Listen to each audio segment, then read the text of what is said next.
saw Cyrano at the theater. I I tried, ran man. them. Yeah, we had that big mishap with Yeah. losing an adapter. I was there, ready to go. Tristan can vouch for me. He was there. He was Yeah. like, I'll wait 5 minutes and see what happens, and then he left, which I respect.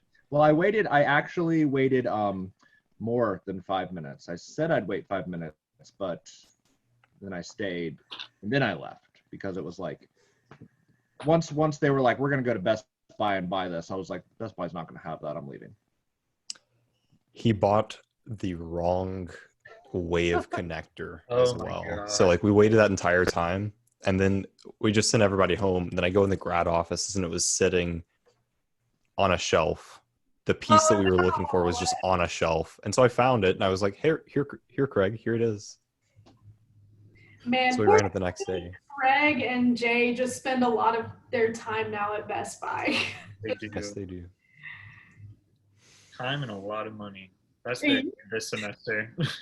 Yep, money and Best time. Buy regulars. Okay. Yeah. Yeah, I was already planning to see it that Saturday, so I did, and it was great. Yeah, it was amazing. I really liked James's performance. That's his name? James McAvoy. Yeah. See, that's why I really want to see it. I love James McAvoy. He deserves every award in the world.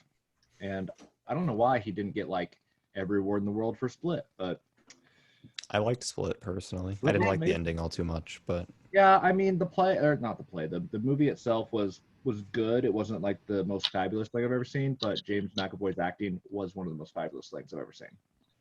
such a great actor. Yeah, he is.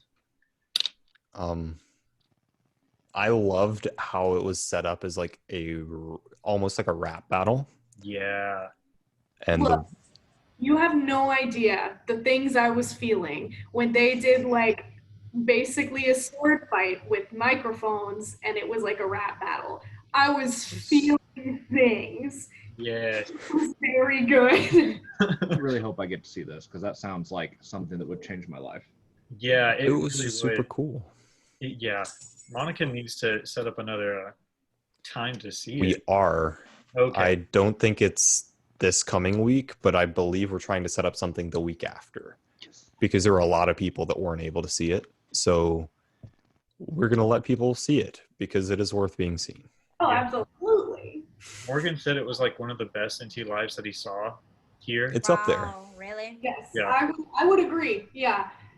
I haven't seen as many as Morgan, but I would agree. Yeah. My only thing about it was that you can't tell me that Cyrano de Bergerac is supposed to be ugly when James McAvoy is running around that stage being Cyrano de Bergerac. I'm not convinced. Yeah. I kept having to like remind myself that he had a big nose and was ugly. Yeah. Like Yeah. Ted was like, why isn't Roxanne liking him? Who wouldn't? He's ugly. Yeah, I get that.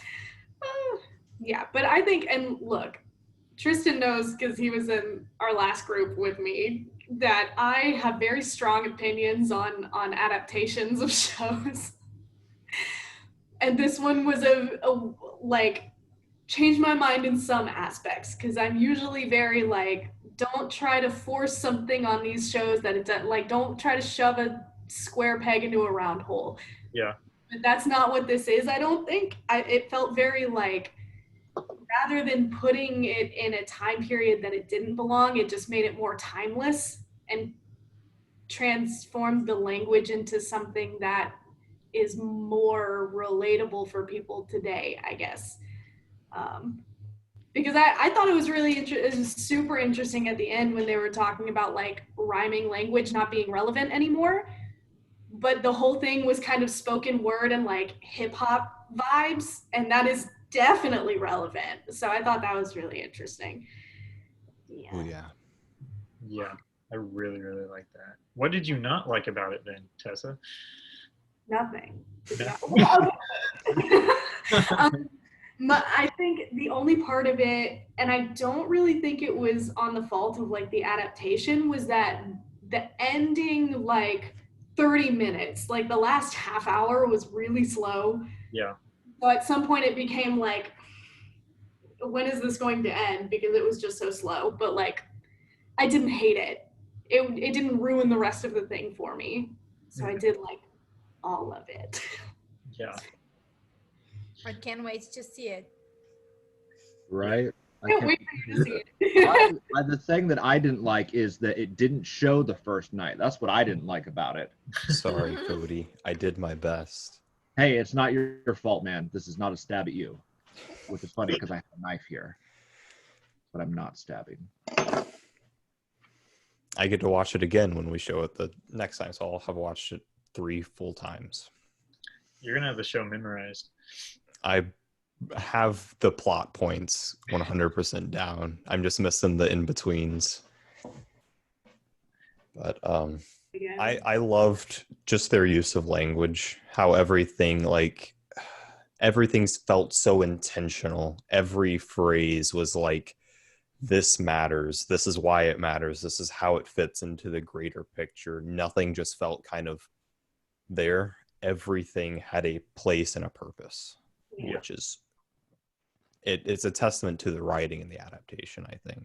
Oh yeah, and I would say even if there were parts where you thought that like it didn't contribute to the bigger picture, it was still like wordplay or something. Like it had something to do with what somebody else said. You know, Oh yes, everything fed into each other and flowed really well. so good. It was great. And the use of like harsher language too, because that is definitely not in the like traditional version, but it said so much more about the character and the emotions that everybody was feeling. And it did a lot for Roxanne's character too. It made her more, I guess, respectable in a sense, and like, I don't know, stoic. And yeah. Less seen as like the prize, more of like her own person, I guess. Yeah. More individualistic. What did you guys think about the bromance between Cyrano and Christian? Okay, to be fair, a lot of the time when they were talking really intensely with each other, I do this thing, I guess, where like I watch that and I go, now kiss. Like in my head, I'm like, kiss, just do it. That's Just what I do too. And I was like, oh, thank you, like in a weird way. Because usually it's like a joke, and like if they did it, I would be like, that didn't make sense. But also like it kind of makes sense. Wait, they actually kissed? Yes, and it is one of the most intense like build-ups to this thing. It was Yeah, it was masterful. beautiful. Yeah, I could feel it like at the very beginning when they met and like embraced after Christian made fun of his nose. I could feel it then, and I was like, do it. Because I also don't think it was like, it didn't feel like they put it in there to go like, look, they're gay because it's okay to be gay now. Like it didn't feel like that. It felt like them not super knowing exactly who they were in this time where like really hard things are happening. So it was just kind of like how do I feel about this person? What does this mean? Like exploring themselves, kind of. Yeah. They could be gay, doesn't matter. Well, they referenced that in their dialogue just before it. I think Christiane said, "Can someone really be in love with the mouth of one and the body of another?" And that was kind of like one of the build-ups. And he's, because it's like they're trying to be the same person. They're wanting to be the same person for different reasons. They're trying to match. Yeah, and so it's like, is this how we get past the issues that we're having? Is this what we have to do? Which is interesting. I think they both realized that they're both, because that was right after like Christian found out that Cyranak was like writing all those letters to Roxanne. Mm-hmm. Yes, okay. Yeah. Like 2 weeks. But So it felt like they obviously have they care about each other a lot. So it's like do we need to meld? How can we meld so that we can both have her because I also care about you and I want you to be happy? Is crazy. I love it. Oh yeah. It seemed like they added some of those lines too from the little bit of that I saw of the traditional version too, which is very, very nice. Mm-hmm. Just making references. There's something else. I thought the staging was really, really cool. I love a good like bare bones kind of thing, and it felt like even the microphone cords was like a prop as well. It was like part of the thing. It was part of the action, and I thought that was really interesting. Yeah. So I didn't watch like the traditional. I wasn't able to watch the traditional one, but so in the It sucks. Compared to this, it sucks. because in the NT Live one, they would come up to the microphone and it was like they were writing. Is that when they were like, are they writing in the traditional one when they come up to the microphone? Because it would always be like they'd bring the microphone to their face and say something differently than they would if they didn't have the microphone. And to me, it was like it was in writing versus like spoken. If I'm explaining that well. Yeah. I thought of it more as like asides, like when they were here, that was like their aside to the audience. But that's cool too. I like that. Yeah. Like an I internal didn't. monologue, What? like an internal monologue almost. Yeah. Yeah, some of them felt like that, and then some of them like he's in the writing class and he's like describing his poem or his writing, and then he gets like really close into the microphone like this and just talking. I should have seen the traditional one. I don't think I will. From what I saw, they didn't. But I also like skipped through to kind of just go along and just like look at the good scenes and stuff. His death scene wasn't as impactful in the traditional one though. Like the lighting and the sound and the scenery were very good, but I almost liked him standing, and the whole part about like the last word, him not getting it, that stuck with me more than just him like falling over onto Jennifer Gardner's body and just laying there limp. Like it wasn't. Yeah, and leaving it more open-ended is generally more interesting for me. Yeah. Anyway, I thought it was really cool. I'd watch it again. You may get Might your have the option to if you want. I can come even though I saw it already. I mean, I don't know. I'm not the one in charge of that. I get to go to all of them. I run them all. Because I want to see it.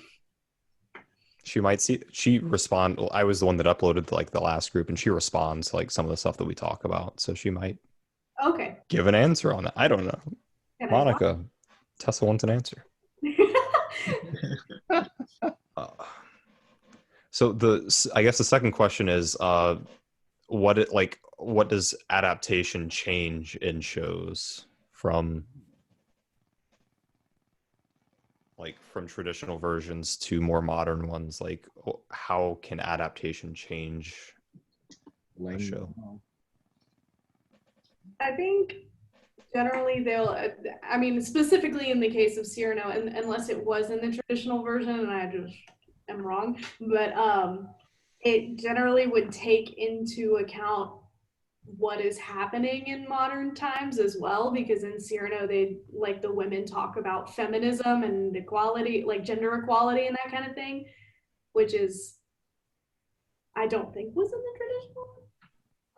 And not as like on the nose as it in the women. We're amazing. right. Yeah.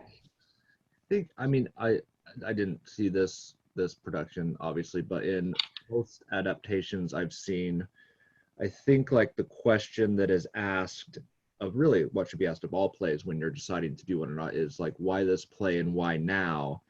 And then for certain plays, when thinking of an adaptation, is how can we use an adaptation to emphasize the answer to that? And a lot of times it has to do with like what Tessa said, what's going on in the world right now. It's like, well, you know, there's a lot of Shakespeare adaptations out there, not many good ones, but when I feel like when they do them, they're picking or trying to make a version of the play that reflects, you know, either like political climate, be it whether that be with like costuming or, you know, time period or any sort of design elements, or just like as far as like, you know, it could be anything in society, even out of politics, just like what are the issues that need addressed, and how can we do that with this classical play or play in another time period to reflect this day and age. Yeah. I like that you use the word emphasize, like suggesting that you're taking the things that are already there and just making something more apparent. Because again, Tristan already knows this, but I think forcing something into a play that isn't there is not good. I agree. Yeah, I like emphasize better than just putting something into it. Yeah, that's a strong way to look at it, I think. Mm-hmm. Yeah. Dang, you got it. I found the right answer finally. We can end the meeting early now. But I have seen like adaptations of Shakespeare specifically where, and I'll just like talk about the specific one. So I saw a production of As You Like It, and it was set in 90s grunge, and the intro scene was literally just a scene that was added in that was this huge elaborate like rock concert with all these like people costumed as like famous grunge artists, and one of the scenes was Kurt Cobain, and there's no text in this, so they didn't add text. It was just like a basically a movement like kind of spectacle scene added in, and one of the highlights of it was Kurt Cobain overdosing on heroin in the middle of the stage and being taken off by then he was dead. And I was like, was that really necessary? Like, I mean, no, it was like the whole scene wasn't even necessary. But I mean, I get the idea of like showing off the spectacle and like, you know, having that element to it. But then like that specifically, I was like, and that was the beginning of the play, and I was already taken out of it. I was like, wow, I don't even want to watch this anymore. Yeah. But then, like, yeah, and that kind of like that didn't ruin it for me, but it was just like it also overall just did not make sense. And I don't think the question was asked why this play now and why this adaptation of it, because there was nothing really referencing anything important other than we wanted to set this play in this time period. Yeah, and totally get you. I was a part of a production. This isn't Shakespeare, but still, I was a part of a production of The Man of La Mancha, and the director decided to make it about okay, she set it in a high school, and it was like about high schools now being like prison, but it doesn't make sense because she didn't change any of the language about like the Spanish Inquisition or anything like that. So they specifically said Spanish Inquisition in the play, but they were in a high school. It was bad. So yeah, that kind of thing. I don't know. Yeah. The best adaptation that I saw of Shakespeare, that what we're talking about, like emphasizing, was Richard III, and we emphasized in my undergrad, we emphasized like the power hungriness of Richard, and that was like right after Trump got elected to president. So that really like meshed very nicely, I think. So that was a successful example.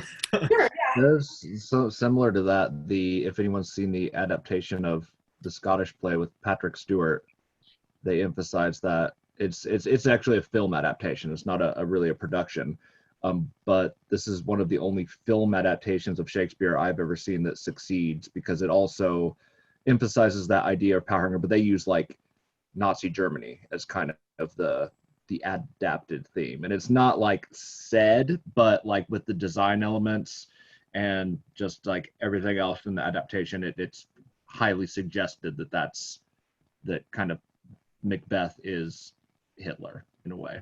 Yeah. So does that mean you don't like the Leonardo DiCaprio Romeo and Juliet? It's been a while since I saw that one. When I saw it in like high school, I think it was fine, but I wasn't an actor then, so I wasn't like privy to all the things that are probably wrong with it. Regardless, I'm still going to say the adaptation of Macbeth was better. Yeah. Because actually, I couldn't find anything that was really. If you haven't seen it, I highly suggest watching it. I want to say that's on, Broadway HD. It probably is. It's I think you can also find it on just YouTube as well. And even if you watch it for no other reason than Patrick Stewart's amazing, then do that because it's great.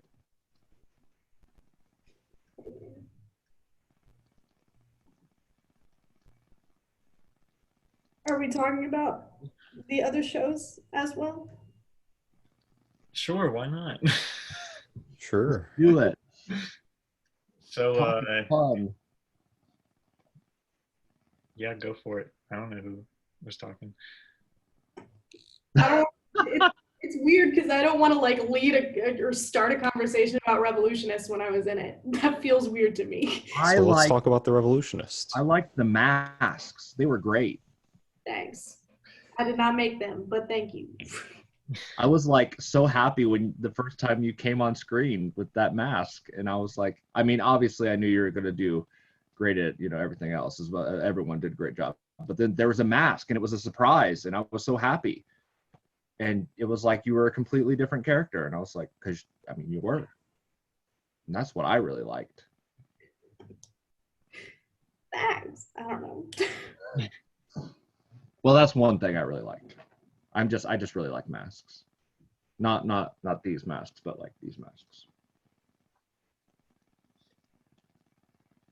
I think you guys did such an amazing job. Like, besides all the struggle as actors, having to assemble all that stuff by yourself without instructions from the technology people, like, you guys actually opened a way for us to get better for the other shows. It was like the first experimentation. When I got in Courtney's house that night, it was like, oh my God, I didn't realize how big, like how much struggle you guys were going through, So besides all that, I think it was great. I mean, it was so much stuff to handle. Like, you guys didn't have space, but I could feel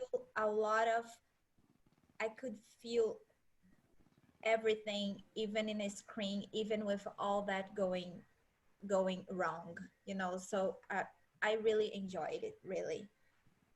I couldn't even notice the light problems in some scenes, I promise. Oh, that's good. It was good. Yeah, it was funny. It was deep. Yeah, it was great. Congrats, Tessa. Really. Oh, thanks. I'm glad because like y'all were fucking working your butts off. I probably shouldn't have cussed just then, but that's fine. You were working your butts off, man. Like, everybody was working really, really hard. And like, I think even with all of the stuff and having to do it through a screen, like, everybody managed to pull off a design that worked. And that's a really big step for this. Yeah. And I am excited. Like you said, I'm excited to see what other doors that has opened and how we can continue to make it better. Because that's really exciting. Mm-hmm. Did you watch yourself since it was recorded? I have this question because I'm curious about actors being able to watch themselves. Like, usually for theater, you guys don't do that, right? Not really. So I've been in shows where they've like recorded it and given us like a DVD afterwards, but I don't like watching them. I don't either. Because then it becomes like, especially if I'm like one of the leads, then like I'm watching myself and going, oh God, why did you do that, Tessa? And I don't like to. So yeah, no. It becomes less about like Okay. the show and more about self-critiquing, and it's not. And like for me, I don't try to do that, but you just can't help it. Yeah. It's like it automatically, it's like, oh, that's stupid. What? Like, all right. I'm like, how did that moment work when I don't like look that way? Like, there's so many things that go through an actor's mind when you're like seeing yourself or hearing yourself, and it's just really distracting. Yeah. Which is why I I rarely bet. even watch like films that I'm in, because I'm like, and the worst is like, well, if I would have seen this before, I would have done it differently like this, and like the what ifs come into play, and Yeah. just a Sometimes careful time. I can get to a point where it's like in a few years and it's so far removed that like I can watch it for nostalgic purposes and then that's fine, but it takes a while. Got it. But yeah, you guys did a really, really great job. I found myself like, I was going in with it with low expectations just because I knew on the back end how it was from a tech standpoint. But with that aside, like I found myself like intrigued by the story, and like into the action. And there was this moment with Ellie and was it Alam? Courtney, where they were like leaning up against each other, and I thought that worked really, really well. I think all of your stuff worked really, really well too, Tessa. Um, like especially like your killing scene and with and you had a scene in the jail, didn't you? Hmm. Yeah, that one worked really, really well too. Nice. Yeah. And that was a little, we had trouble with that because with the prison scene, originally I was like sitting on the floor. And then when I hung up my green screen, the green screen didn't reach the floor. So I couldn't like point my camera down because there was space there. But they like got me a stool and it worked. Yeah. It's one of those like stuff happens and you figure it out and you adapt. And it's hard, but you do it. Yeah. It was fun. Yeah. And that, I mean, the script is just really like, I think it's really beautifully written. Like, I liked the script personally. Yeah, me too. Great story. Tristan, you did the sound for the Rev, right? Yes. It was great. It was good. There was one moment that I really thought, because I was using the headphone. There's some moments, but one I remember, I started looking if somebody was knocking my door in my house, literally. Like, oh boy, it was from the place. So it was amazing how you handle like to be natural, not to be something strange in the middle of a Zoom theater, you know? Yeah. It was very natural. The actors did not hear a single sound cue, not a single one. So they did a fantastic job. I'm sure it was great. I didn't hear it at all. Oh, you couldn't hear it. Not a Yeah. single thing. Oh boy. So they had to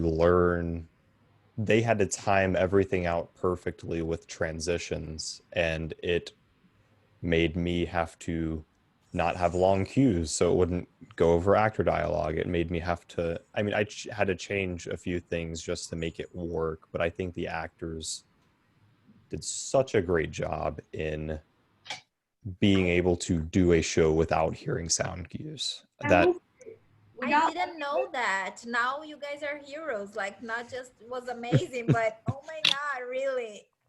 We got real lucky with our stage manager because like she was in the Skype call since nobody could hear her.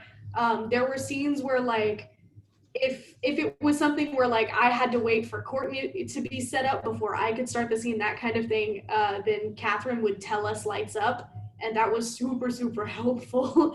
Which she didn't do it for every scene because some scenes we just kind of had the timing and we got it. But for the ones that were confusing, she would tell us when we could start, and that helped so much. So she had a lot on her plate too. So Yeah, I think with what we had, I think that was probably the best show that we could have done with our yeah, knowledge going in. I think that was very good for what we had. yeah. Yes, I agree with you. Yeah. Also, it was a very positive feedback from Shannon, right? On Mm-mm. Saturday night. It was very encouraging. Very good. Tessa, Mhm. did anything take you out of character, like tech wise or whatever?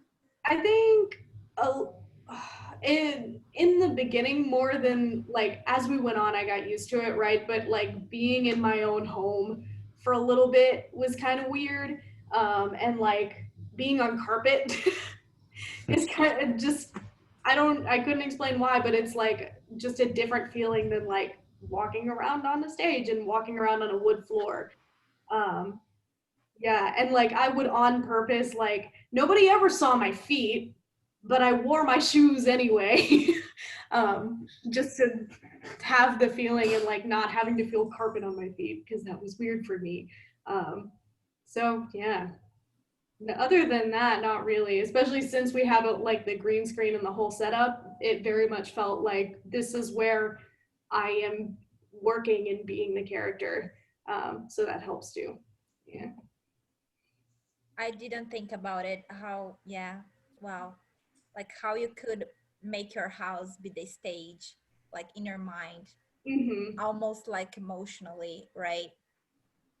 Yeah, and I'm just like lucky in the sense that we like I live with my boyfriend and we have a 3-bedroom apartment, so like we each kind of have our own office spaces.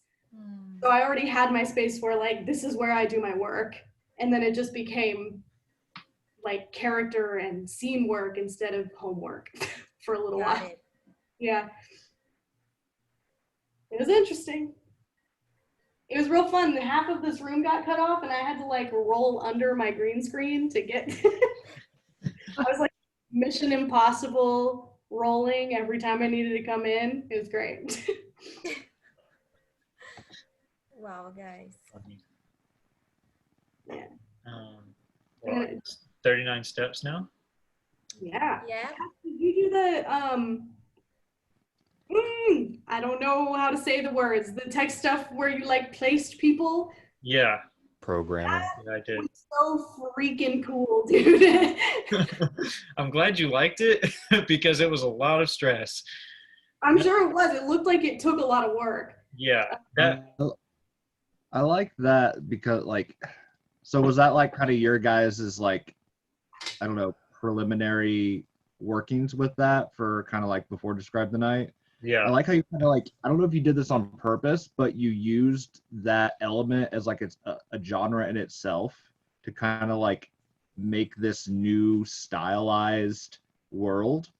In a way, it was kind of making fun of digital theater, Oh, I but like it worked. It was effective because like it didn't. I wasn't like, oh, that looks terrible. I was like, because it was throughout dispersed through the whole thing. It wasn't like one part was like really crisp and clean and awesome, and one part was like just like the opposite of that. It was all kind of like in this vein of like a little abstractish, but still in the realm of realism.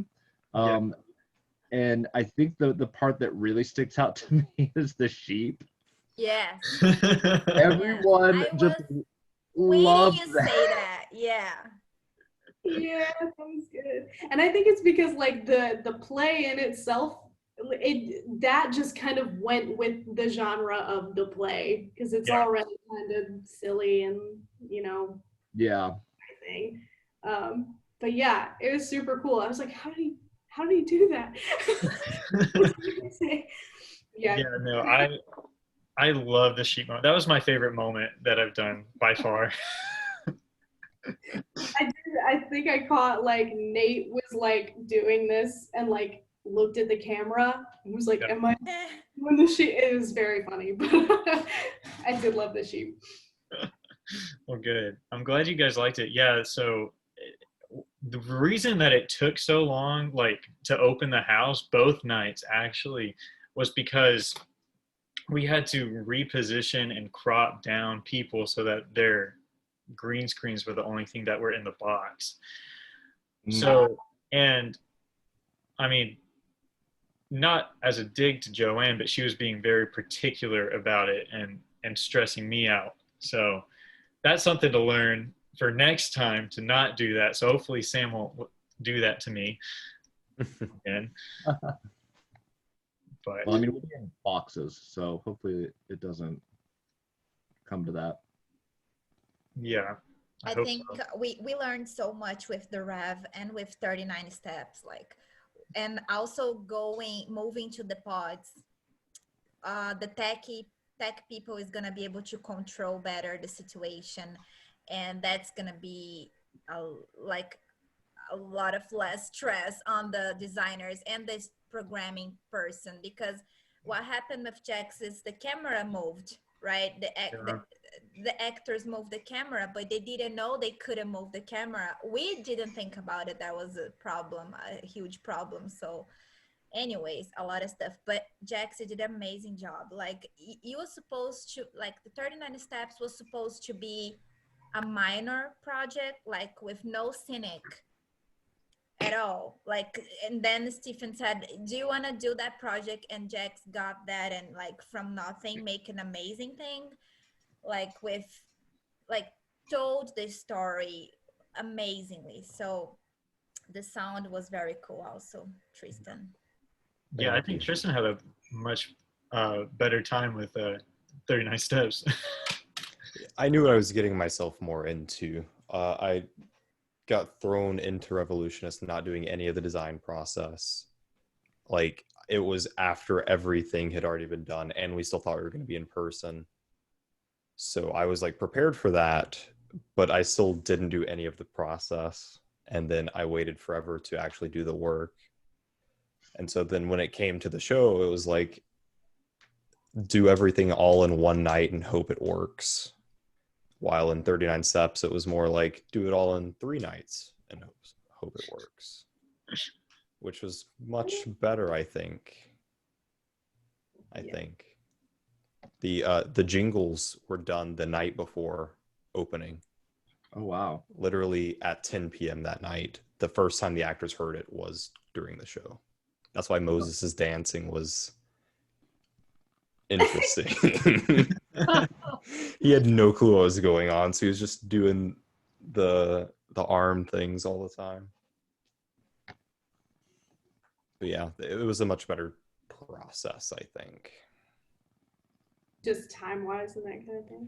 Yeah, time-wise, and we worked it out where the actors could actually hear things, so it helped the entire process. We know now. Yeah, now That's the really cool thing, is like, especially once I heard, like, I think Cody told me about the pod thing for Describe the Night. It feels like we're not taking any steps backward with anything, and we're not like plateauing at anything. We're like building off of everything that we do, and it's super cool. And the pods are such a good idea.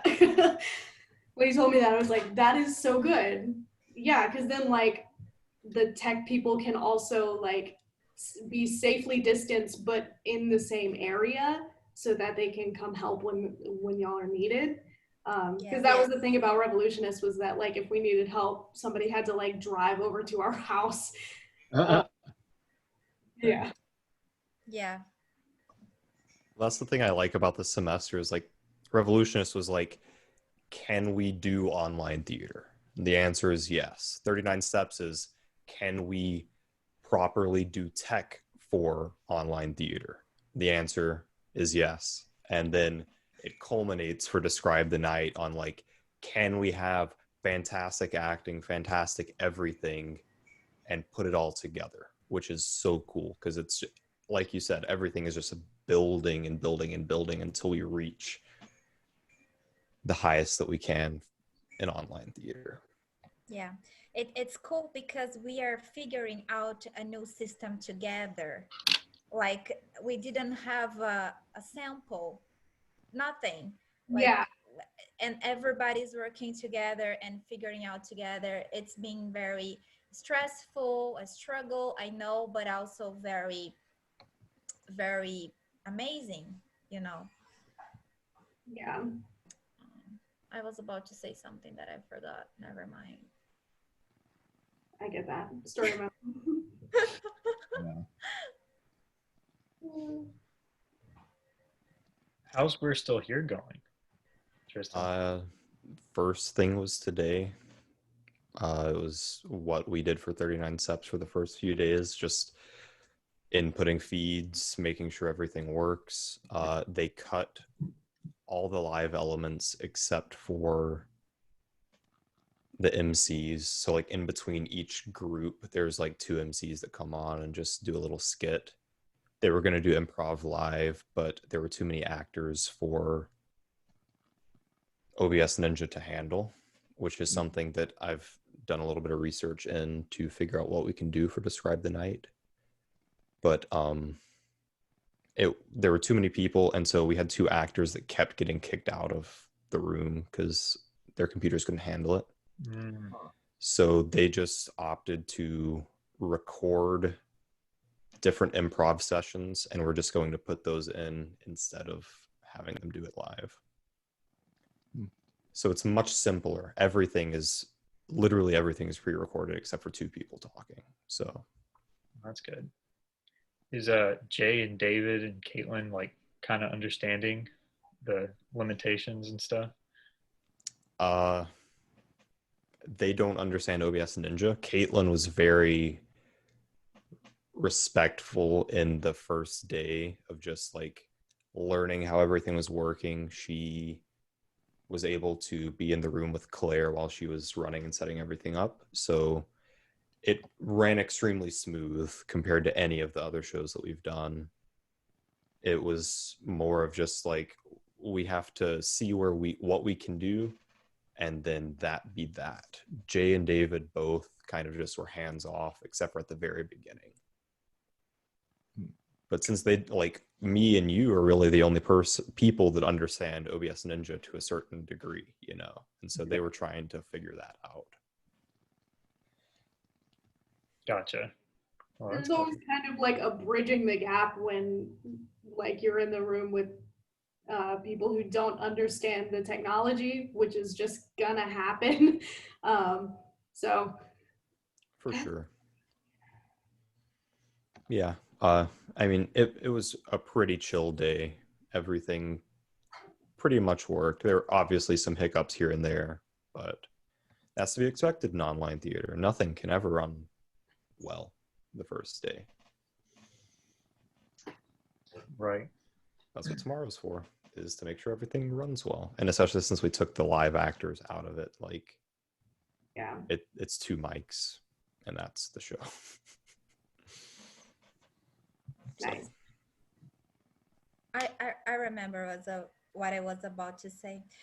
What I what I was thinking is, in the beginning, like I heard some people, not all of them from USM, but a lot of resistance saying that's gonna be movie. If you do that, it's gonna be like film. Like, don't do that. But that's so much different than film and movie. What we are doing, it's so theatrical. Like, especially 39 Steps. It was so, because the Rev, we didn't have so much opportunity to do scenic stuff. Jennifer worked in her stuff, but anyways, doesn't matter what happened. But for 39, since it was all Jax doing by himself almost, it was not theater as we know it, but it was not movie, it was not film, it was something else in the middle, and it was very interesting. So just saying, we are kind of figuring a new way of make art almost. Yeah, it's like, it was one of those like, like you said, it's not theater as we know it, but it was very distinctly not film. Exactly. Exactly. Yeah, which Can I just tell you guys about something that like I think it's like really leading in the future of virtual theater, and I'm really excited about it, and I have no way to access it. Anyway, makes me very upset. I heard about it in a video game podcast. If you are familiar with like the Oculus VR headset, it's on the Oculus, which I don't have, no access. But there's like this game called The Under Presents, and it's basically it's crazy. Oh my gosh. Like you literally go in and you like buy a ticket for shows that have like show times, like it's in real time. Like you buy a $15 ticket for like a 7:30 show. When I was reading about it, they were like at the time doing an adaptation of The Tempest. I don't know if that's still what they're doing, but it's like you go in with like 5 or 6 other people. You can't talk to each other, but there are like items and you can pick them up. And you go in, and in real time, there is an actor who is like a narrator, and they like assign you roles. And then they go, okay, I need you to like steer a ship. And then you go around and there's like a steering wheel on the ground and you pick it up and you're like steering the ship. And so it's like this immersive theater where you're acting with other people and there's this actor that's like narrating and leading you through it. It blew my freaking mind. I was like in my car listening to this podcast and they were talking about it and I was like, this is crazy. This is amazing. Oh my God. Like, I want to do it so bad, but I don't have access to it. Man, we need to get one for the department. Yeah. The next thing that Jay buys is an Oculus. Go to Best Buy one more time. Exactly. Alini, that's what Brendan was talking about, though. He like mentioned it in like one of his talks. Yeah, I really I want- don't know if you guys are familiar with. I know Tristan knows him because the tech people are talking about him. But the last link that I sent in the grad group, it was a performance by this guy from New York University, and he is an actor, but he's also like a creator. Like he does a lot of different things, like. And he was researching virtual theater before the pandemic for 5 years.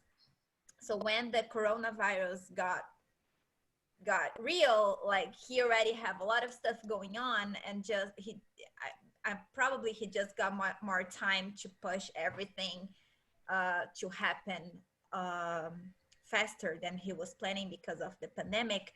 But the if you guys, Tessa and Cody, want to take a look, he did a performance by himself, like the whole thing in his house. He has how to control the scenic in his cell phone, and he can change the scenes, and it's amazing. It's like, and he was talking about, if you guys have a team that can help you, you know, a stage manager or a scenic designer, they'll think, okay, that's USM. Like that's what we are doing. We have the actors, but also we have everybody else working to provide this environment for the actors being able just to perform. And that was the struggle he was talking about, because he has to do literally everything by himself. And he did like a performance. It was amazing. He also created a future stage website that you can, it's similar that you were talking about, Tessa, but you don't have to use the Oculus to go, right, Jax? Yeah. You just go in there and you can go into the theater building, you can buy a ticket, you can chat, like text with the person that is closer to you, go into the theater also, and you can grab a seat, and the sound is going to be different for the first seat than the last seat, because it's supposed to be like a real experience, you know, closer to the real experience. But very interesting stuff. Yeah, I'm really enjoying that. I think when we come back face to face, it's gonna be amazing. We are gonna be able to improve it better, like to get stuff from we were learning now to get better face to face, you know. and maybe we're gonna keep continue researching about that, because that's another new area, you know, to work if somebody is interested on. Yeah. You don't need necessarily forget everything about it. There is a space for everybody, Yeah. right? Yeah. All about. Oh, are you muted? I can see the symbol in your. Yeah, we don't in hear you. her. We don't- We are not hearing you, Tessa. Oh. No.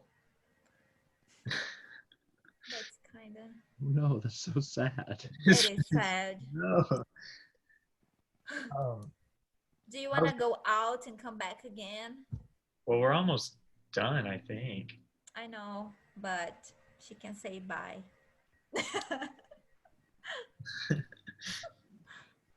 I was gonna say though, the same guy, he hacked a Xbox Connect to do his own version of Macbeth. And I think he's gonna. I don't think he's like gone out yet or anything. I think it's gonna come out in like a couple months or something. But that's really cool. Something to look forward to. It's like my favorite Shakespeare play. Really? Never seen it. You've never seen. You should watch that version I suggested earlier. The Sir Patrick Stewart. Yeah. Yeah, the first Shakespeare I've ever read, or well, not watched, because I watched whichever one we did a year or two ago. Much Ado. Much Ado About Nothing. I watched that one and I read King Henry V, and that's my extent of Shakespeare. Oh. I Well, don't you like have a Shakespeare. lot of good theater ahead of you in your life, my friend. We talked about this in our last group. I do not like Shakespeare. I don't Kristen, like I had such a prose. hard time reading Enhi 5. Gosh, it was so hard to understand what was going on in there. I have this big old That's a nice. every single play he's done. I was willed it in APO because I was going to be a director, and she's like, "This is the director's passed down from the director."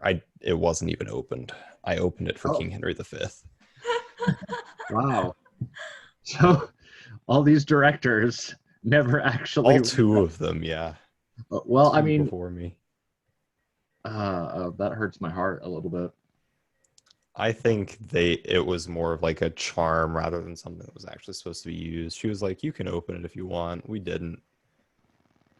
But I didn't want to have to find another copy of King Henry V, so I opened it. I feel like it should be used. That's what I feel like. But Cody's really hurt right now. I am. There's so much good Shakespeare. I feel like you've just been exposed to not the best experiences for your first. I guess. What are the top Shakespeares to you? Macbeth.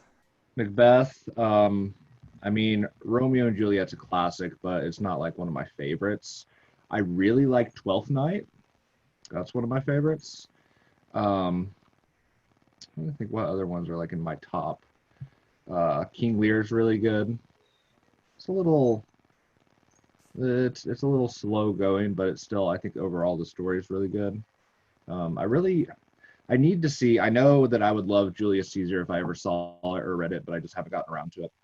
There was an NT Live of Julius Caesar, and I did not watch it because it was Shakespeare. Oh well, you know. But I would definitely say for tragedy you should look into Macbeth, and for comedy you should look into Twelfth Night. I'll definitely keep those in mind. I've read too. like.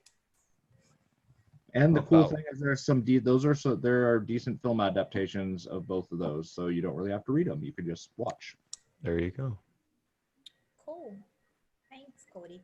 I'll take a look. Tessa said, "I don't know what's happening anyway." Oh, Tessa. Oh, I hear you. I hear you. Yeah. My computer said, "Just shut up for a minute." God. No, I was going back to like the there being available jobs in virtual theater because because I like went to the website for the people that made the Under Presents and like they have like a jobs tab. They're not taking applications right now, but I'm sure that like you could go and apply to be one of the actors in the game that, you know, does the real-time narration and stuff, and that'd be super cool. I was like, can I do that? Can I get paid to do that? I'll do it. Yeah. We need to get one of those video game suits. Yeah, with the little Yeah, ball, mocap Balls suit. everywhere. Yeah. stop motion or what something Motion capture. motion capture. That's right. Stop motion is something completely different. We Hmm. could turn one of the dance studios into a video game lab, motion capture lab. So It's something really fascinating. Yeah. something that I brought up with Jax is make a D&D campaign with live projection mapping, motion capture suits. I mean, it'd be expensive, but it'd be a very cool D&D campaign, I think. I'm so down for that. I'm actually talking to my undergrad professor to like set something up because If y'all do that, I'm a good wild card character. It's true. Can't it's say. something that I'm definitely going to look more into, like what we could do. But I would love to like use the Tatum Theater as a massive D&D battle with everybody like interacting with monsters and everything. Cool concept. Just have to actually do it. Yeah. We'll have Shield Kills Monsters next semester, right? Yes, and I hope I get to sound design that. Well, you never know with as much as everything's changing. But True. As of right now. So Yeah. far. Yeah. I just hope I get to design that. I haven't read the script, but everything Caitlin's told me about it, it's It's super cool. it's 90s, like yeah. 90s D&D, Yeah. like, yeah. Which they did, and hopefully we won't be virtual anymore for this, because the playwright, like, rewrote the script for, he called it, like, She Kills Monsters Virtual Realms, and it was, like, to be done virtually. And I watched a production of it. Yeah. It's Just basically not- like actually set for D&D players who use digital means like Zoom to do campaigns. Yeah, sort of. But it's also that like it's not set in the 90s anymore. It's like present day. And in the original script, the older sister, like main character, is a teacher at a high school. But in the virtual realms one, she's a cheerleader at the high school, and she's dating like a football player. Mm. And I was like, oh no. So it's a different show. Yeah, kind of. Virtual realms are very different than real ones. Yeah. Adaptations. There you go. To bring it all back to what we were supposed to be talking about. Yes, the connective tissue. for Yes. Conversation. Because I mean, it changes the story, and it changes like the character herself to be like, she's not a grown-up anymore, she's a teenager. Like that kind of fundamentally changes who they are, because teenagers are different. I like that the playwright was trying though to Yeah, he was like, I'm gonna make something that's more conducive to this, and I appreciate that. right. Thank So, was he trying or was he trying to make money? Probably a little of both.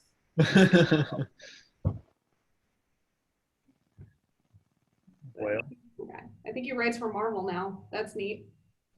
He has some crazy plays, that's for sure. That's true. I have one that I haven't read, but it looks pretty crazy. Is it Alice in Slasherland? No, it's some with a samurai. Hold on. You could read Alice in Slasherland. There's like 5 roles in there for you. I have Soul Samurai. That's the one I haven't read, and I directed Living Dead in Denmark when I was an undergrad. And that was really fun. Alice in Slasherland. I'm gonna loan that to you. Okay, I'll read Soul Samurai, and if I like it, I'll loan it to you. Okay. Or if I think you'd like it. I don't know. There's like demonic possession and like crazy like badass girls and There are usually badass girls, and I do appreciate that. Olive plays, yeah. You He does that. Living Dead in Denmark is full of badass ladies. Look at her. I love her. That's Ophelia. I love her. Oh wow. Yeah. Should do that play. It's really fun. What? All these characters. Let's see. The demonic teddy bear in this one. Tina is she's a cheerleader, but she's like just a severed head. I love her already. Jacob is a giant slasher. Think like Michael Myers or Jason Voorhees. Alice, a young teenage girl recently risen from the dead. Through dark-eyed and attractive, she has forgotten how to be human since her death and spends the course of the story relearning how to be normal. Beautiful. And he does stuff like that where like in She Kills Monsters, there's a character, like it's a monster, but it's just a blob. He was like, a blob comes on stage, figure it out. Like there's a dragon, figure it out. Whatever. Like, thanks, Queen. Yeah, and then like the blob has to like transform into one of the human characters on stage. He's like, Yep. figure it out. It's interesting though. I've obviously never read anything from that guy, but he seems like he has a very interesting way to. Yeah. He's a wild guy. My sense. What's the guy's name? Qui Win, but Win is like it's the Nguyen. Okay, yeah. Spelling of it. The only playwright that I've read multiples of is Christopher Durang, who I love. Have you read But- Titanic? Titanic. Titanic by Christopher Durang. You should read it. I should. I have like his collection of 27 plays, like the short plays. I do as well, and I think it's in there. Is it awesome? He himself, as the playwright, has said there has never been a successful version or production done of Titanic to this day. That's a and great you- challenge. When you read it, you'll understand why that is. Now I have this like stack of things that I'm reading, Oh yeah, me too. so I need to like add that to it. Thanks. Yeah. Yeah. The only thing that I don't have of his is the Vanya Sonia Spike, whatever. The one that he won the Tony Award for. Sonia Masha Spike? Yes. I haven't read that either. I don't know why that's just in my brain. He won the Tony in 2014, and that's all I know about it. And it's Durang, but I want to read it now. Can you post his name in the chat? Yeah, my guy's name is that. He's an absurd comedian. Oh yeah, absurdism is a understatement. I submitted Baby with the Bathwater last year, which I love that. There are reasons we shouldn't have done it, but I love that show. What do you say? Yeah, I was saying you're like, I get it, but I love it. I like it for different reasons, like the reasons that are different than why we shouldn't have done it. I'll say that. What It is did everyone probably submit this year? Say that again. What did everyone submit this year? Angels in America and something that Claire wanted me to, because she submitted the one that I wanted to. Okay. Nice. Cute. I wanted to submit Grenadine, which has a dog in a wheelchair as a All right. character, but she submitted it, so I had to do something else. Nice. I submitted Amelie the musical and Bonnie and Clyde the musical. 'Cause your girl wants to be in a musical. I don't know if you knew. I submitted this play called The Thanksgiving Play, about like white people trying to put on a politically correct Thanksgiving play, and then the Laramie Project. Oh, okay. Good one. I did Macbeth and Dracula. Dracula would be really cool.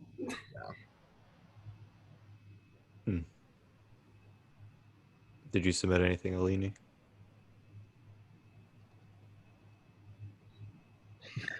Never know.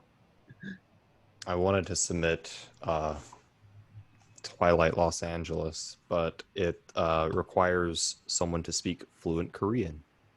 I've been in Kaya is learning Korean. It says Korean woman. Like technically it's a one-act show. Technically it's a one-act show. A one-person show, one-woman show. yeah, but you But can do ensembles is what we did. And I didn't even actually- think of that. Because Actually, I what, knew that. because we watched the production that the playwright did, Anna Devere Smith, and she does it as a one act. And like how most places do it for ensemble work is you don't have to, and I think the playwright even says this in like the casting, they don't have to be the right ethnicity because she herself did so many different ethnicities that most of the time it's like we had a well, who was it? Like we had people play different genders, like we had men playing women, black people playing white people playing black people, etc. Like we had a Korean individual that played like different roles. We had a white girl, I think, play a black police officer. It's just one of those plays that you can just devise so much in it, which is kind of how we took it on. I should have submitted it because I didn't even think of that. I've been so stuck on Teresa's political correctness. So I'm like, you can't do anything that's problematic, which this kind of like, I mean, it's documentary theater. It literally says that like it's made as a documentary.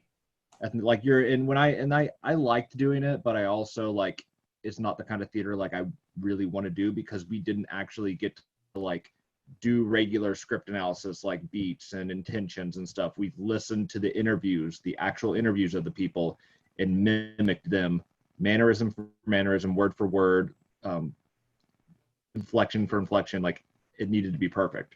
Mhm. When I did it, I did the Anonymous Man and Reginald Denny. They were two very different people. Two very different people that are not me. And it was difficult. But it was a good experience, but I personally wouldn't want to do ethnographic theater like regularly, but I'd say it's more of a design show than an actor show, which I guess that's is why I like, said like the devising is what's cool in it, because like during the transitions and stuff we devised like movement pieces and used part of the set, rearranged the set as the actors. We had like a riot scene that used like a lot of lighting and projection and stuff, and that was like the really cool part about it to me, was like all the transitional device pieces we did in it.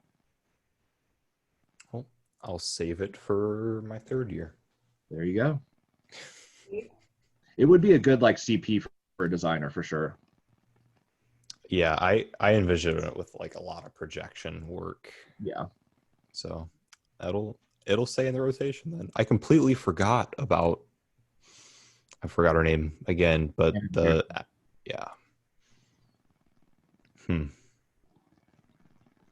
that's, I think that's why because it was her, she was on Broadway, I do believe, for quite a while doing it as her one-person show. But then like when it came out to be produced, she said this can easily be like an ensemble piece with like 5 to 20 people. It says in the casting, it's like it was written for one woman, but if you want to do it with 6 people, like this is how you do it for 6 people. This is how you do it for like this. Yeah. So yeah, a person that Teresa brought in for design studio did the Broadway design for this show. Nice. So, well, cool. It's on my list now. Well, And what I was going to Go say, ahead. we passed our yeah, hour, we're but definitely past it now. Yeah. anybody, I don't know, or anyone. I mean, we had like our like connective tissue a while ago that connected back to the beginning of discussion. So I think since then we've just been loosely discussing other things, I guess. Man, yeah. How can I keep it in so Monica can enjoy our conversations? Yeah. Yeah, she liked our tangents for our last group. It seemed like she liked them. She answered a lot of questions in them. So Yes, ask something before we leave? Tessa, I didn't start the assignment yet. I will start tomorrow. So how you guys are doing it? You are reading the book that Monica is using as the textbook and then answering the questions. That's how you guys doing? Yeah. It's like the questions are the ones at the end. Like there are some at the end of the character chapter and some at the end of the dialogue chapter. So it was like reading the chapter, answering the questions at the end. Okay, it's chapter 5 and 6, right? Ooh, I think it Depends on your differs edition. depending on like what edition you have, but But they're always called character and dialogue. Like the chapter titles don't change. Yeah. Okay. Mine's like 100 pages off from what she said in the me too. thing, so Oh, okay. Cool. Thanks, guys. Yeah. All right, cool. Well, if that's everything, I'll just go ahead and end the meeting. awesome. I'm gonna get to learning lines. That's what's kept doing in the other room. So, I'm gonna do that right now. all right, y'all. Right. Bye, guys. Bye-bye. Have a good one. Have a good night.